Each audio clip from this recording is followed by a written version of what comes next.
Hi, my name is Thad, and I want to share with you our recent trip to Paris. It was so good and so relaxing, and we learned a lot, and I think we planned rather well. So maybe some of the things I say will help you plan your trip also. I don't want to come off as some expert because I'm 82 years old and we have never flown internationally. This was our first trip to Paris. But like I say, it was so relaxing and it went so well because I planned, or we both planned, the trip, I think, in rather good detail that we understood what we were doing. So a few things to do prior to your leaving. Of course, you're going to call your credit card company to let them know that you're going to be in France. So you want to use that particular card, so there's no problem at all with that. You want to let your phone company know probably a week to 10 days prior to leaving, so that isn't a problem also. Now, one other thing that became very important when we got there, and I realized that if I hadn't done this, we would have had a lot of trouble. You want to download an app called, now there are different apps of course, I'm sure, but the one that we downloaded was called Bonjour, B-O-N-J-O-U-R. It is so great, and I'm going to explain to you why as we get into this. So those are the few things that you need to do before you go. Another smart thing I think that we did was that I knew we always wanted to have a good meal at the end of the day, and we were going to be in Paris for 5 days. So I use this one app that's called OpenTable.com where you can make reservations. Now, just in the United States, where we have zip codes, in France or in Paris, you have different areas of Paris with that type of a system. You have 5 numbers, and so each day that I booked the things that we were going to do, the last thing that we were going to do, I would go to that area on OpenTable, find a restaurant going through the different menus and everything that I thought we would enjoy, and I booked it through OpenTable. Now, I also went to the menus online and I got them translated into English and printed them out, so when we got to the restaurant, if they didn't have it in English on the menu, then we could just refer to that and have no problems making our orders. And that worked out really, really well. So we fly into Paris. I would suggest using Uber because we did use the metro system going to our hotel, which was on the outskirts of Paris. But we had our luggage, so that was a little bit cumbersome, and it took me a little while to learn the metro system. Now, getting into this metro system, if you see this one picture, I show at the top of the steps throughout the metro system, they have an expanded menu of all the stops that particular train makes. Now, when you're going to get on a train, you either go this direction or go in that direction. Of course, you want to go in the correct direction. Well, what's so nice about the Bonjour app, it has those exact same things on it as on that wall that I'm showing them in that picture. So the evening before we were going to go out each day, I knew where we were going to go first thing in the morning, so I would go onto the Bonjour app, type in that destination, and just like Google here in the United States, it shows me the different trains to catch to go to where I want to go. Of course, you're going to pick a metro that's going to stop close to where you want to go. And it's so easy because they're all numbered and they're color-coded. Like where we were, we took Metro 8. When I brought up the Bonjour app in the evening, I would type in where we wanted to go. And then it would show me the train from where we were, which one to take to go to that destination. And it would tell me how many stops. And like at the first stop, it would show that expanded view of what you see on the above the steps that I showed you in that picture. It's all right there, right on the app. When you go to the metro, before you go down the steps to get on the train, you look at the wall and you find that exact same menu. And you can't go wrong. It's that easy. But again, it's important that you're close to the system so you don't have to walk that far. Like from the bed and breakfast that we were staying at, we were only maybe 5 minutes away from the closest metro, which was a real nice brief walk in the morning, get on the metro, pick the right metro, of course, go down those steps, get on it, and go to our destination. Now, throughout the 5 days that we were there, we actually, a couple of times, we had to make 2 changes because we would get off at one stop, which the app shows you, and you get on the next metro, maybe metro number 12 to go to the next place.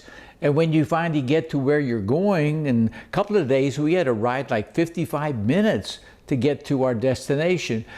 Now, I knew the street that we were going to go to. When you get off the metro, you can see door 1, 2, or 3, where it actually names certain streets. And again, by looking at the map the night before, I knew what street I wanted to go to.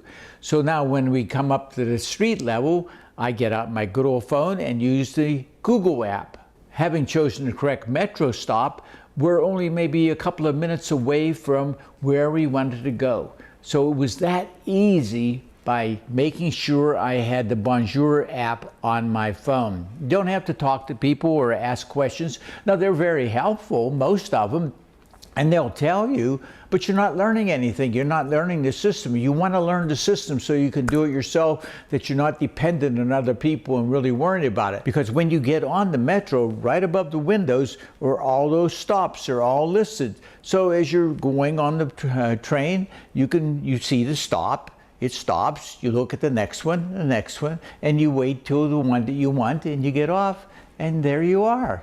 Only a couple of minutes to your next enjoyable stop. Okay, a couple of things about our vacation. Now, it was my wife's birthday, and I always like to do things that she would really enjoy. So she bakes a lot, so I actually booked 3 different baking classes with a French chef for her on different days, and they were really enjoyable. I think the shortest one was like 2 hours long. And one of them, I went with her for it because we did it on a Saturday morning. They had breakfast. They served us all these different breads and all kind of stuff. And again, mentioning how nice people are. When I scheduled this, I mentioned in the comment section that my wife had some mobility problems, so it might be tough for her to get around too quickly with these things.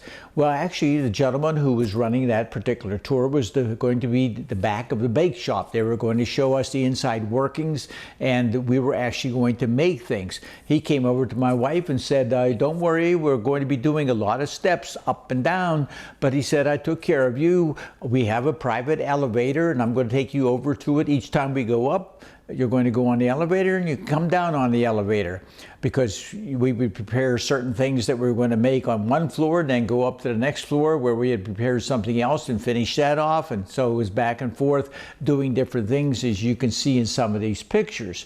Another trip that we scheduled was the Eiffel Tower. That was great too, because I booked it through I think I booked it through Fat Tire Tours, and they were very, very nice to us. They were close. It wasn't a long walk to get to the Eiffel Tower, but by doing this, you avoid all these long lines. By booking through a company, they take you past all the lines where the people are waiting to get in, and you're still going to wait to get on the elevator, depending on the size of the crowds. But once we were in the elevator, we went straight up to the top of the Eiffel Tower, and the girl who was taking us around, she was very knowledgeable, explained all kinds of things to look for from the Eiffel Tower. And by the way, I didn't mention that we were there actually during the second week of the Olympics, and we didn't even know they were going on. The only way we could tell was when we were up on the Eiffel Tower, you could look down and see where they were going to be playing the beach volleyball that day and some of the other things going on. So that's the only way we knew the Olympics were going on. So Paris is huge, and we didn't have any problems getting from one place to the other, provided you knew how to use that metro system. One other tour, let's see, accidentally, I didn't know I had done this, I booked a private tour of the Louvre Museum.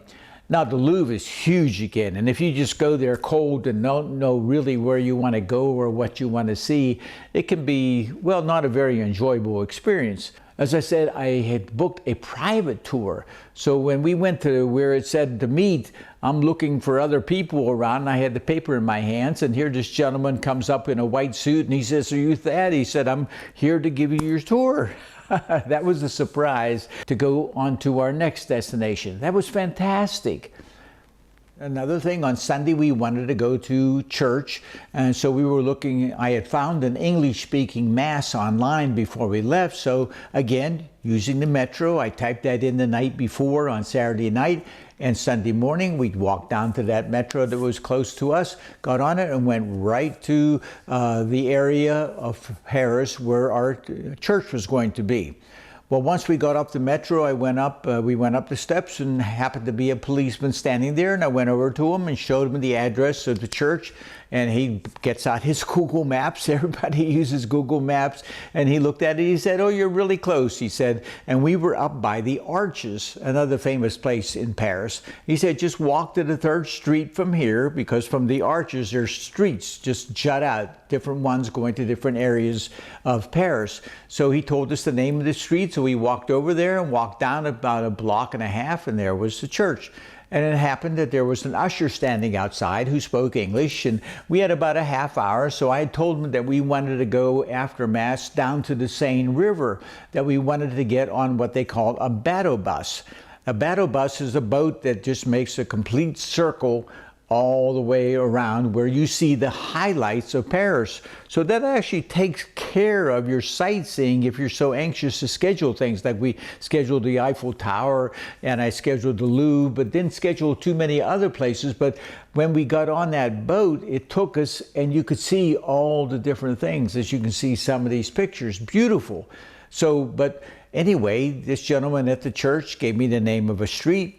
We walked over to it after Mass and walked down a gradual downhill slope. We saw various cafes where we stopped and had an ice cream cone and different stores, so worked our way down to the Seine. Once we got on the bateau bus, we were able to sit down and enjoy the view.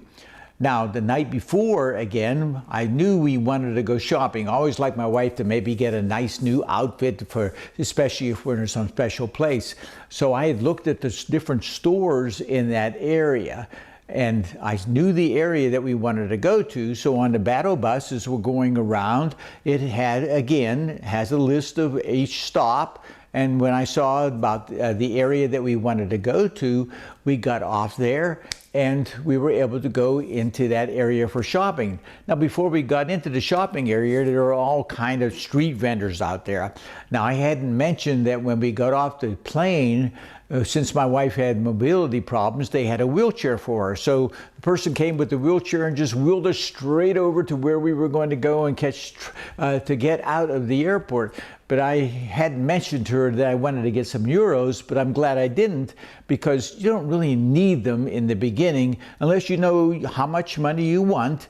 But I knew I wanted to get some euros during the time we were there, because I wanted to have at least some souvenirs to bring home of the bills and the coin. But there's all kinds of ATM machines where you can get your euros. So that's what we did during the different days that we were there a couple of times, and I got enough money, and we didn't have anything left over to bring home with us except what I wanted to keep as a souvenir.